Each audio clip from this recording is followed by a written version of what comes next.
Hello and welcome to this episode of Mindset Mentoring for Athletes, Families, and Entrepreneurs. I'm your host, Coach Chuck. And today's guest has helped thousands of people around the world unlock their true voice and step into visibility, not by pretending to be perfect, but by showing up authentically. His story is one of transformation, resilience, and the power of mindset. So stay tuned for that. Welcome to Success Institutes, where we turn potential into achievement. Are you ready to transform your mindset and unlock your true potential? We are experts at guiding teenagers, families, athletes, and entrepreneurs to break through limiting beliefs and release negative emotions, empowering them to adopt a champion's mindset. Do you feel like you have more potential to unlock, but something is holding you back from reaching it? Or do you feel that about your teenager, team, or business? At Success Institutes, we understand these challenges. Our Mindset Transformation Training and 10-week Transformative Habits Integration Program are designed to help you overcome unconscious obstacles, foster a growth mindset, and build habits that allow you to become a master of your mindset and a master of your life. Our foundational programs offer practical tools and strategies to shift from a mindset of defeatism to one of unstoppable success. Imagine gaining clarity, confidence, and the habits needed to reach your goals and enhance your well-being. Whether you're an athlete striving to reach new heights, a student pushing for academic success, a parent balancing your team's needs with your own challenges, or an entrepreneur looking to unlock your full potential and that of your team, we are ready to support you every step of the journey. Discover how our tailored programs can help you break barriers and build a future full of possibilities.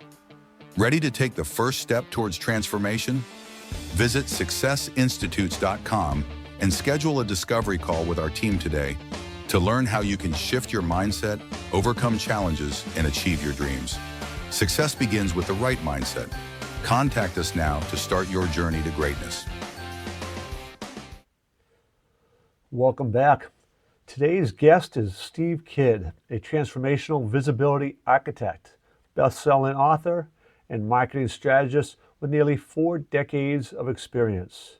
Steve has guided almost 5,000 authors to bestseller status, becoming a 39-time #1 international best-selling author himself. His mission is simple: help purpose-driven leaders overcome self-sabotage, gain clarity, and become the unignorable so their message can finally be seen, heard, and paid. Steve's story goes deeper than business success. At one point in his life, he weighed 460 pounds and believed the lie that he was too far gone. That mindset nearly sabotaged his future.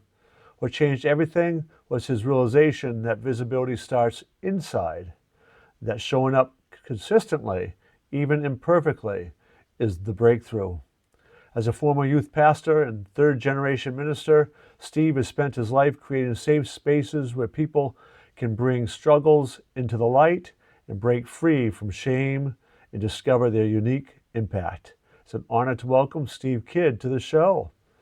Welcome, Steve. Thanks so much. I appreciate you having me. Well, it's an honor to have you on the show. Why don't you kind of begin by just introducing yourself to my audience and maybe sharing some of those experiences that you had up to this point that has shaped the journey to gotten you to where you're at now. Yeah, absolutely. I mean, it's been almost 40 years now. February of next year will be our 40-year anniversary for when we started the company. But, I mean, even it goes back further than that. As a pastor's kid and a burgeoning minister myself, one of the things I learned really quickly was that, if you want to have money in the ministry, you're going to have to also work a job beyond that. And I found sales very early on. I was actually a sales manager by the time I was 19 and started our own company very soon after that. Back in the days when we did not have the internet. So our catalogs were literally catalogs. And I've been honored to have that company and work with people for finding what their real need is and then really clearly consistently putting that out in the world. It's been a real honor to do that. And as you mentioned, Chuck, I have had the capability of working with just over 5,000 people now, helping them everywhere in the process of writing, publishing, marketing their books to bestseller, and most importantly, everything that goes beyond that. Because bestseller is the beginning; it's where you start at. Um, it is that piece that goes together with mindset, and I know we're going to talk a lot today about mindset. It's that piece that goes together with mindset and puts your mindset, starts that concept of putting it into action. So that's a good place to start. Let's jump into it and talk about the different kind of things you'd like to know about me. Sure, beautiful. Yeah, you said you started at 19, right? So what was it that got you into the publishing side? Like, how did that all kind of come about? And then, as a budding entrepreneur myself, I know there's lots of stresses and all. And my first entrepreneurial journey right out of college, well, let's just say it didn't go so well, and I became a statistic. So you want to kind of talk about the mindset behind all that, and why publishing, and how specifically you got into that, as you said, back before the internet and all of the modern technology. Yeah, I mean, I actually started selling at 5, so I spent my whole entire life growing up as in sales. So by the time I was 19, I actually technically had about 14 years of sales experience. Stepping into a management role, was pretty easy to do in that particular case. But it was learning how to be able to really take and move from something that I just thought was cool, making money and things like that, to really taking that same things that I use when I'm talking to people in church and help them be able to discover what does a victory look like for you. I love the phrase that a buddy of mine actually wrote a book called Never Stop Winning. And we wrote a book together that was called Win Your Way.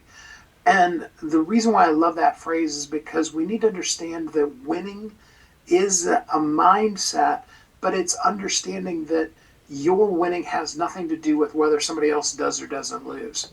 The winning, first of all, starts in your mind. What the mind can see and believe is what it'll achieve. It's about that ability to be able to see that. You ask specifically then, how did books come in there? It was actually totally an accident. I had been a marketing company for going on about 20 years, a little bit more than that at that point, and a movie called Twilight came out. Some of you have probably heard of it. It was a pretty popular movie back in 2007-ish. My then wife and my second youngest daughter were huge fans of the movie, and for my daughter's 18th birthday, they went on a mother-daughter trip to the different filming locations, because we lived within an hour of just about all the filming locations for the original Twilight movie. And they went and they visited all of them. And they blogged about their journey and all the places, and kind of exposed where the places were, because not a lot of people knew. In fact, most people thought that it was in, the movie set in a town called Forks, Washington, which is really out in the sticks of Washington. It's way out on the Olympic Peninsula by the ocean. And it wasn't actually filmed there.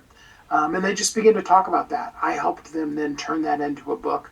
And that book at one point was the #1 best-selling movie-related travel guide on Amazon.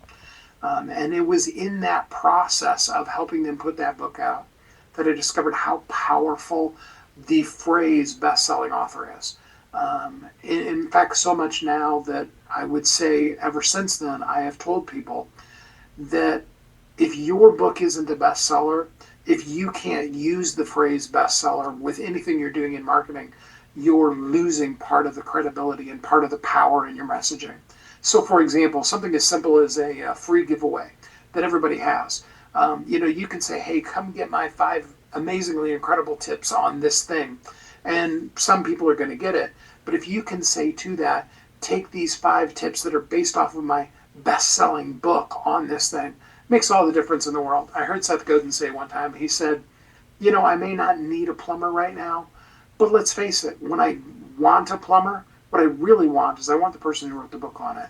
And that's where it all started out. And, now nearly 20 years later, 5,000 books later, we're still doing that. We're doing a lot more these days with helping people say, fine, I was a bestseller, but it didn't really do much for me.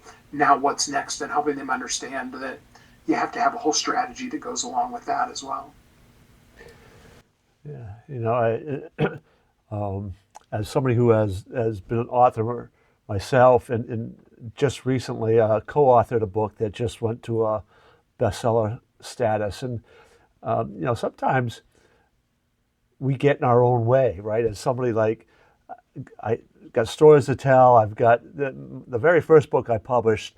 I don't know. I had this story in my head, and I loved Horatio Alger type stories, so I wanted to tell a kind of a modern one. And literally, this was when my kids were probably middle school ish, and I I would in the evening before after they were going to bed, before I went to bed, I'd start writing, and like in 2 weeks time I'd written this whole book. It took me a while after that to get it edited and all, but once it was done, there was that voice going in my head, this will never work, this will never sell, this will never, and trying to prevent me from putting it out there. And when I finally put it out there, I never marketed it though, right? It just kind of sat there.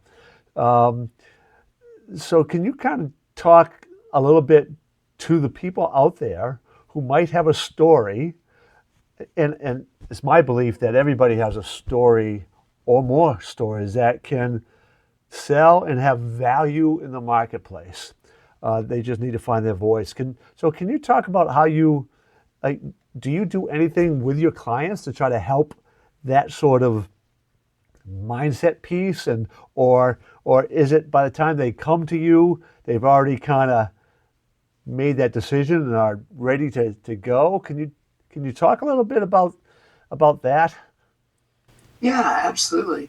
I mean, first of all, and let's address maybe the elephant in the room, because everybody's seen the ads and all the things about, AI can write your book in 5 seconds, and there's all of these platforms and the things about that. And you're so totally right, because mindset and clarity are really the pieces that are the most important, and they're the parts that are missing the most. Most people come in point of fact, and I've said this a million times on my lives and in my show and things like that, most people come in and they think they want to do a book on whatever that thing happens to be. And the thing that they really are, that passion and purpose of who they are as a person, it's so easy for them that they don't even think about it.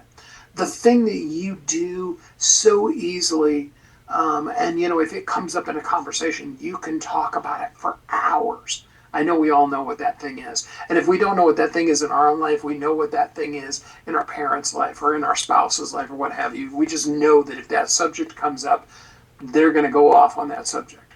But most of us never take the time to drill down. Why is that important to you? Why do you tell the kids, clean up your room, clean up your room, clean up your room, clean up your room? Are you just tyrant? I mean, I know the kids say that about you, but that's not really the truth. There is a reason for it. Shockingly enough, I discovered this one after I got out into the world, from my mom's house, because she was such a great housekeeper. Some people actually aren't. Some people actually even live in dirty houses and are comfortable with it. That's not just a matter of, laziness or lack of time. They just really prefer what I would consider to be dirty environment, and they don't even see it as dirty. And it's understanding that clarity, and when it comes specifically to mindset, it's the clarity that's the powerful part. It's the understanding, what am I passionate about? And then what is the purpose behind that passion?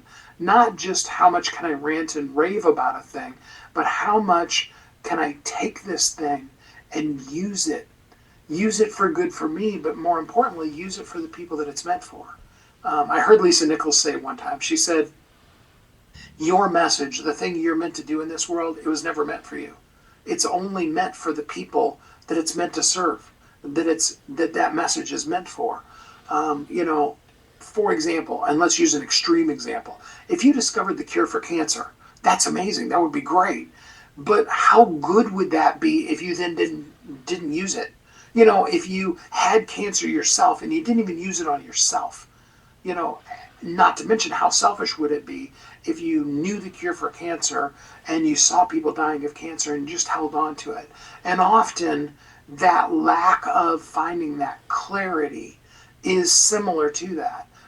It's that cancer of the brain that so many of us have that is the bad mindset that really is based in and starts from a lack of clarity of seeing ourselves for how amazingly, incredibly cool we are, and then really showing up in that space that is the powerful purpose behind the passion that is us. Did that answer your question, Chuck, or do you want to go a little deeper into that? Yeah, no, I think that's the message kind of anticipated and wanted people to hear. And, it's important, I think, and this is one reason why I have, such a variety of guests come on, is for people to hear the same sort of message from all kinds of different people with different backgrounds, but they all essentially are sharing those same sort of little nuggets, so to speak. And there, in my years in education, working with kids who are outliers, really, so many of them were struggling in those beliefs and their self confidence and their belief in their own abilities. Didn't think they had anything to really offer, and all these things that were just, without shifting that mindset, they were just going to. I think it was Emerson who said, "Men tend to lead lives of quiet desperation," or it might have been Thoreau, one of those great American authors, and that seems to me so true, right? I just was interviewing somebody just the other day, and that topic kind of came up. So I think it's really valuable for people to tell stories and all of that. I do want to get into also a little bit about your own story in that, you at one point in your life weighed 460 pounds. So losing as much weight as you have is just incredible. I mean, I can understand how challenging that must be. Can you first kind of talk about how you got to that point, and what was it, do you think, was going on in your mindset, or may have been lacking in your mindset, that allowed that to kind of happen? If you wouldn't mind sharing about that. Yeah, sure. And I've even written about this in a couple of my books. I became what I refer to in one of my books as a zombie. A person who was really dead, but was just not polite enough to lay down. And that's really, I spent more than a decade, probably even close to 15 years, in that state. Now, most people that know me, even go back and look at my stuff, they would never know that, because I also discovered that I could show up at 20 or 30% of the best of who I could be and make massive differences in the world. And so I became really good at fooling the world. The person that I wasn't good at fooling, that I didn't fool at all, was myself. And there were a lot of issues going on in my then marriage that were very toxic. That, honestly, even at the end of that relationship, I didn't really realize it's taken me almost the whole 5 years since that divorce to really see just how off that had put me. But you turn to the only rewards that you feel like you can have when you feel lost in a crowd and you feel very lacking in love and in connection and really in showing up in your purpose. And unfortunately, and it all goes back to, we've talked a lot about mindset here, it all goes back to your mindset. If you think you're a loser, you can tend to live in that space. And if you think nobody loves you, nobody cares about you, nobody's really in your corner, it's real easy to buy into that message. And before you know it, in my particular case, and people turn to all kinds of things.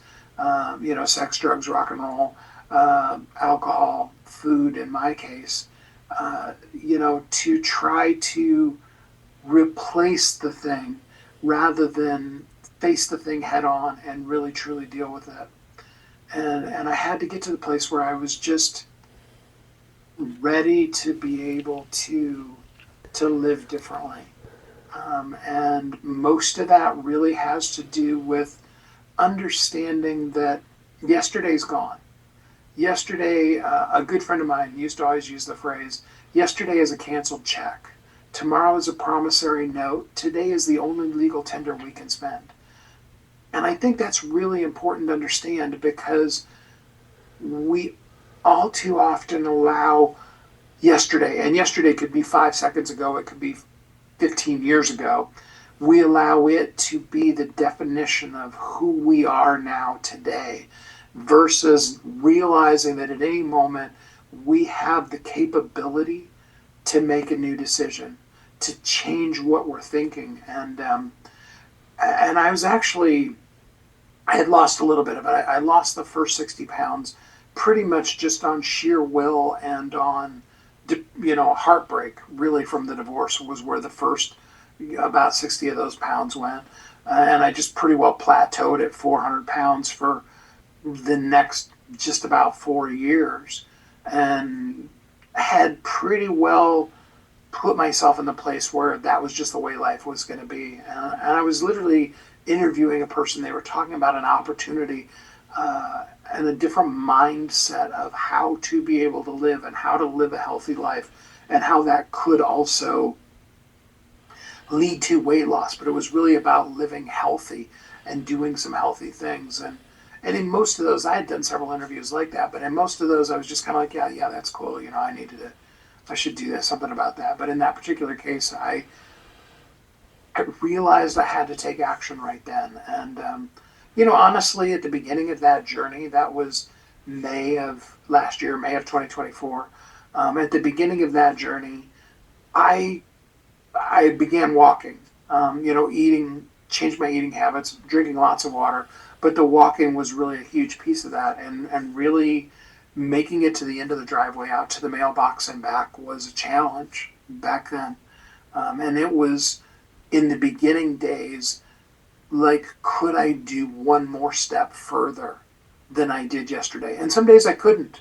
And I had some physical limitations, like literally if I went too far, I would physically, literally collapse on the ground and had that happen several times. So I had to be careful with it. I couldn't just, like go from the couch to running a 5K marathon the next day. It was literally step by step. And now when I'm out on my walks, and I still walk multiple times every day, now when I'm out on my walks, there are cracks in the road that I walk out here in my neighborhood, and every single one of them has a significance because every single one of them was a milestone where I was pushing myself to just, if I can just make it this one, 2, 3, 4 steps to this next line, and then I'll turn when I get to that crack in the road. And every single one of them, and then the tree that's at the end of the corner a couple blocks up, and then eventually making it around the block, and on it goes like that. And that is really the way that the journey of success happens. We've heard the old phrase, all the greatest of all journeys starts with one step, but really truly victory does start by starting, and does start from that doing something versus thinking about something for the rest of your life. Yeah, there's quite a bit there that you said that I want to. One thing I want to explore a little bit more is because you had said early in that response, that idea of what we think we are, we become, and self identity is so huge in shaping behavior. And I've had lots of students over the years who their some of the adjectives that they use to describe themselves, when they start allowing that adjective to become who they are, then we've got sometimes some real challenges with that. And what I'm kind of curious about is, you said you were like a third generation pastor's or minister's kid, and having known a handful of kids who were preacher kids, they can be a real challenge for them, because of the role that their fathers have, can put this pressure, on you, and how you have to live up to all that. And did that sort of did you feel that sort of pressure when you were younger, and did that shape your identity in any way that may have contributed to those changes that allowed you to put on all that weight? Was there anything going on there, do you think, or? I mean, there are a lot of those kind of pressures, and I absolutely did face those pressures. It would be wonderful if I could blame it on those. Yeah. Unfortunately, in this particular case, Yeah. really, actually, when I came out into the world at 18, I was fortunate. And yes, there are a ton of pressures on ministers' kids. Rather than having just a set of parents, you have, and it depends on how large the church is, but however many people there are, every single one of them wants to parent you, even when some of them don't parent their own children. So there is a lot of that pressure. But I was really fortunate and blessed to have so many amazing mentors that really prepared me for life. And I was a pretty cool kid actually at 18. I kind of allowed my life to be hijacked after that from some of the choices that I made with my first wife, and getting married so young. I mean, just let's be honest, nobody should really get married when they're 19. And especially a kid that comes from a very conservative, hidden away, if you will, even, safe space kind of a life, really doesn't know what they're getting into when they marry somebody that's a single mom. So I was 19 years old and had a 3-year old. That really shapes and changes your life. And you know, I going back to what I had even said about understanding the clarity, I didn't have the clarity in who I was. Yes, I worked in the church. Yes, I was a youth pastor and a worship leader, and I did all those kind of things because it's what I knew. But I didn't understand why and the what that was behind it that made it effective for me. Um, and then, of course, that marriage fell apart, and the ending of that marriage, both the difficult times at the end of my first marriage, um, as well as all the interim time in between that and my second marriage, was the beginning of where that weight really started coming on. I just turned to, like you said, in that particular case, food for comfort, food for the love that I wasn't getting, um, and all of those kind of excuses that we make for, getting by in life rather than succeeding in life. Thank you for sharing. And yeah, those things you just said are so very common, right? We often, when we are dealing with those emotions, we reach for something, right? Something that's going to make us feel better, and some that something isn't always the most appropriate or best thing for us. I want to delve a little bit more into this. Did your faith play a role at all in the shift back to, as you were trying to lose this weight and making those mindset shifts? Did the faith play a role in that? Because faith so often for some people is what we fall back to, right? After we've, either maybe moved away, maybe you didn't even move away from it at all. But could you talk about how, whatever role that may have played in your change and your loss of weight? Absolutely. I mean, I am very fortunate that Jesus has always been there with me, and in the worst of times has always been, not only the comforter but the friend for me. So I'm really glad to have had him pretty much, really, basically all the years of my life. But the thing that I did have to, and the real spiritual element of it, the Bible says that we call things that aren't as though they are. If you want to go even to a phrase that Jesus said on the cross, "It is finished." He called all things as done. There's a Bible verse that says, "All things are yes and amen in Christ Jesus." And I had to. It's about believing what you're saying, and then taking that in and then living it. And in my particular case, it's about changing your vision.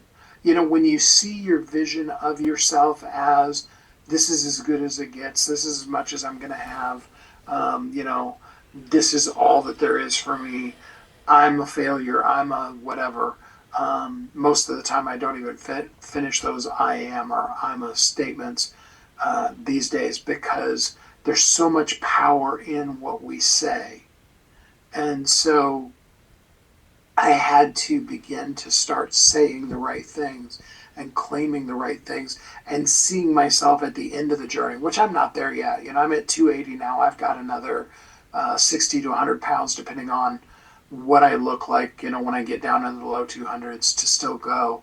But, it's about seeing yourself in the place that you're supposed to be, and seeing yourself where you're going to be. I mean, I know you work with a lot of athletes. It's about seeing yourself winning the race, crossing the tape, finishing, doing the thing, scoring the goal, hitting the home run. All of those things happen in your mind way before your hand and your arms and your legs and the rest of your body make them happen. And if you can't see it, you can't do it. And that was the same truth for me. I mean, that is a very deeply spiritual concept, really, is that, what we have to first begin to confess with our mouth and believe in our heart are then the things that are going to actually come, and show up in our reality. Yeah, I have said a number of times, sometimes on the show, but in other public speaking opportunities, that mankind cannot live without faith. We all have faith, and we show that faith in something, or maybe someone, and without it, society and human beings just can't function well. The faith might be in an institution, it might be in science, it might be, in a God. There's lots of things that we can put our faith or trust in. But if somebody is really lacking that or can't trust in anything or anyone, they really can't function. So one of the things I talk about when I work with people or clients is you know what is it that you do have faith in, and trying to pull out some of those things, because at a certain level, yes, we need to have faith in something outside of ourselves, but we need to also start learning to be able to trust ourselves, because without that, we can't take those kind of action steps that you took. You had you know talked to in one of the previous answers about your regular walking that you're still doing. You're saying that you still are on this journey. And I'm a huge believer in the power of habits and rituals. Can you talk about how those have played into this journey of yours, whether it's with your weight loss, or even in your business, trying to run a publishing marketing company and all? There's lots of stress and emotional issues that arise. Can you talk about any of these routines or rituals you might have in your life that have helped you deal with that journey? I mean, as far as the weight loss journey goes, it's about starting off your day focused on that thing. So, the specific structure for my day is that I get up in the morning, um, go to the bathroom, but basically I start off my day, I drink an entire 20 or 24 ounce, depending on which one of them I grab, bottle of water. And then there's a couple of supplements that I take that are, just good for my health. But then immediately after that, the very next thing that I do is I go out for my first walk of the day. I'm in a place now where I do 2 to 3 walks every day. it'll be interesting to see now that we're coming into winter, what, if anything, I'll have to change with that. But as often as I can, I do that. And it's about starting your day off in that place. Um, there is a whole spiritual aspect to that I kind of glossed over, because you really do need to start off your day really in the right mindset even before you swing your feet off of the bed. I heard a minister say one time, you can either wake up and say, "Good morning, Lord," or you can wake up and say, "Oh, good Lord, it's morning." And whichever way you go with that. So, and I apologize, I kind of glossed over the mindset part of that, but, then I do move right into the putting my health as the first thing that I do before I do any work, before I check any of my messages, any of those kind of things. I go out and I do that walk. And then I come back, and I've recently changed up my structure because I'm doing a little bit more outreach, a little bit different things in outreach on social media. And I have one post that I do every morning before breakfast.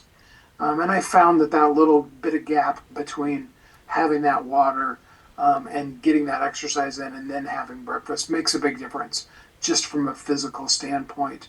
Um, and then it's really just about having your schedule set. And I'm not talking about like every single solitary minute of your life is blocked off, but more along the lines of knowing when you're going to be available and also knowing when you're not, and having things in your schedule that are what I'm going to call sacred time, meaning that you block them off and they're really kind of non-negotiable to do. So like I said with the walking, and if it's something else for somebody else, it could be something else, but those need to be the things, and we need to understand that balance. It's real easy to, especially when you work from home and work for yourself, it's real easy to fall into a routine where, you get up in the morning, you go straight to your desk, you sit there, and before you know it, it's 4 o'clock, and you're really, really hungry because you haven't eaten all day, you haven't done anything, you haven't drank any water, you haven't moved your body, you've just sat in front of the computer, just putting out fires all day long. And it's really about taking the time to structure out your day and say, okay, we're going to get up, we're going to do the health stuff first, and then here's the basic template of what I'm going to have for breakfast. And then after that, I'm going to, and I very rarely, every once in a while, I'll do an 11 o'clock appointment, but I very rarely do appointments until after my noon when I go live. And so that's one of the non-negotiables I put in my life now is every day in the noon hour. Sometimes some things come up that make it be a little later than right at noon Central Time, but every day I go live. And I spend about 15, 20 minutes just talking about this whole thing of clarity and power and purpose and using your book and what to do next in your life. And then that opens me up for having the schedule for the rest of the other things for the day. Yeah, and you, like so many of the people I have had on show, and people who have um, been highly successful either from the get-go, or even those number of people I've interviewed had kind of hit their rock foundation and rebuilt their lives. But in their processes, they reinforce exactly some of the things I teach about the importance of taking a morning habits, because just about everybody has a morning routine they go through before they go off to work or start their day. They don't put any real purpose into it. It's just, oh, I got to do this, this, and this, and it just happens out of habit. And same before they go to bed. But the people I talk to who have um, been highly successful, and even those who've rebuilt their lives after some, lots of different circumstances that cause them to reach rock bottom, they make those habits more ritualistic, and they are uh, part of a daily routine, but they're really planned out with a purpose, and many times people have some sort of symbolic component to that. But you hit on the elements that people put in, and I always say there's really two purposes. The purpose for the morning ritual is to prepare your mind, body, spirit for the day. And the purpose for the evening ritual is to prepare your mind, body, spirit for rest, recovery, and growth. And in those purposes, right, mind, body, spirit, there's something you should be doing for each one of those. And you had mentioned spirituality, you're talking about your walking, you hit those kind of components.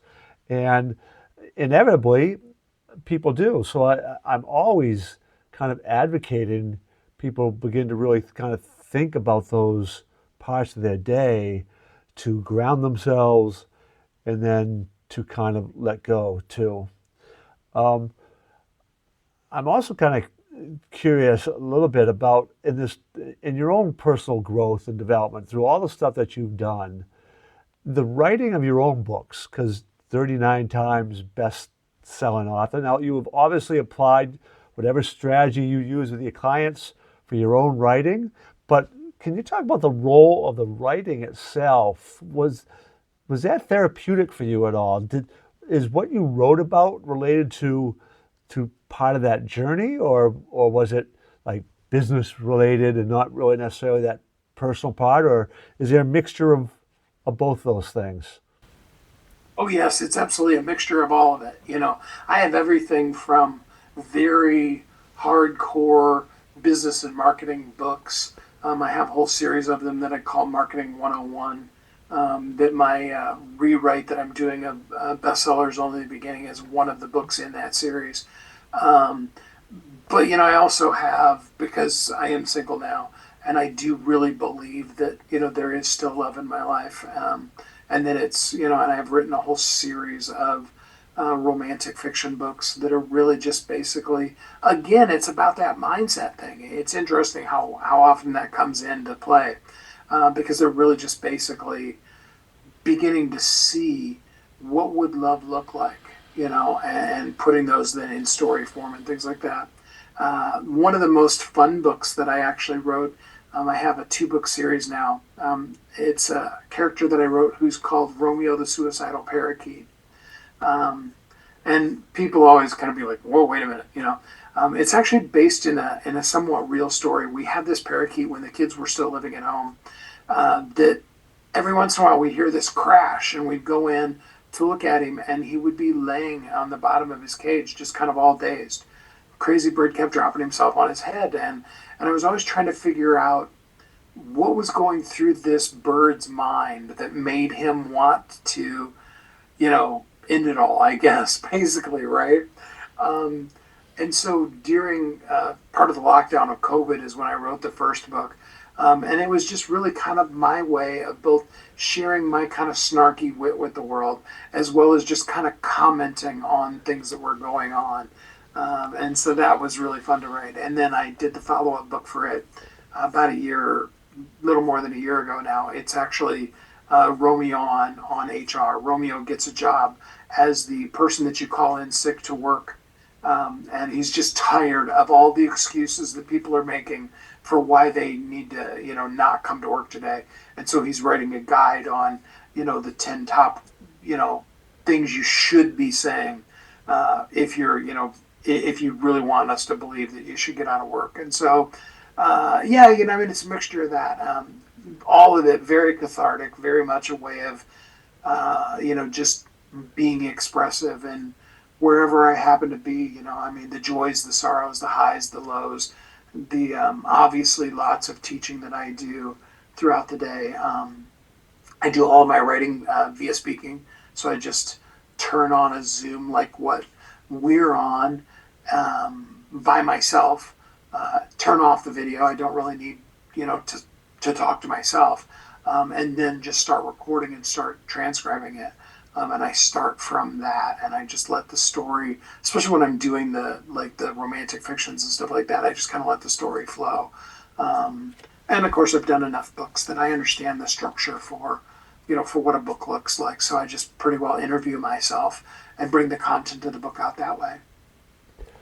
Yeah, one of the things that I did a lot with my students because I taught writing too, but for not just students, everybody, journaling is a powerful thing of and getting your thoughts down on paper can be incredibly therapeutic, right? I mean, it's really how we can begin to put some things in perspective.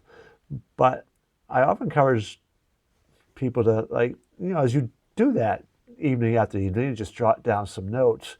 Go back sometime and look, because as you look at those notes, there's a story that is coming out, and that story, um, I kind of said this earlier, is that I fully believe that everybody has a story that's worth sharing, and it can come out in a lot of different ways. But people just need to start putting it down. But and if they never do anything with it, just that process can be really powerful. Do you have a particular genre of writing that you enjoy most? I mean, are you more of a technical writer, or do you like telling fictional kind of stories? Or I mean, mine personally kind of fall into either really helping you develop who you are as a person or being just highly entertaining. And I suppose, really, when I talk about highly entertaining, it's really just a matter of entertaining myself. So hopefully, other people do like it as well. And the people that I've had check them, they say they like it too. So they're either lying to me, they are entertaining. But that's kind of where, when it comes to working with people, of course, I've done, you name it. I mean, I've done all kinds of stuff. But I do really love it when somebody has something that they just are passionate about. And it doesn't even really matter to me if I even necessarily agree with their opinion. I just love being part of that process of helping them really bring their passion out into the world. well, perfect segue into what I wanted to ask you next. For anybody out there who's always thought about, oh yeah, I should write a book, I should do that. Can you talk about the process that, so if somebody has one and they've been kind of going, all right, I want to go down this road. Can you talk about the process that you take them through, and how you can help them out? And Yeah, absolutely. I mean, it's always going to start with strategy and clarity. We're going to talk about, you know, who are you? What are you meant to, give out into this world? Who's it for? What do they need? And then, of all the things you could teach that person, what's the thing that you need to make sure you say? So we always start there. I do strongly encourage people to use the speaking to write. Um, it's just so much easier to at least begin that basic outline of the book if you just talk things out, and then you have 70, 80, 90% of the content already done in front of you, and you can just tweak it versus staring at a blank page and being like, all right, now I'm gonna be creative right now. Okay, once upon a time there was a, Billy Crystal, if you've ever seen the movie Throw Mama from the Train, does a really funny bit in there ongoingly through the whole thing about trying to find that perfect first line in a book. It was the best of times, it was the worst of times, those kind of things. Whereas when we're just having conversation, when you and I are just talking, we just kind of jump into it. You ask me a question and I just answer the question, and I don't have to be like, what is the perfect first line that I need to say to Coach Bernard so that I make sure that it just captures people immediately, and has the perfect story hook to it.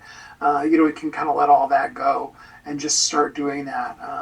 And then I do strongly encourage people to work with a story developer. I'm blessed to have a couple of really amazing ones on my staff that and what a story developer is going to do is take that raw content, kind of lay it out, but more importantly, really kind of get into the psyche of who you are and what you really want this book to do, and help you then be able to reach down inside of you and put that real piece of who you are onto the paper. And really, I just encourage people, let's get all the content out before we worry about any of the grammar related kind of things. because it doesn't really matter if the commas are in the right place for stuff that later on we decide to, completely abandon.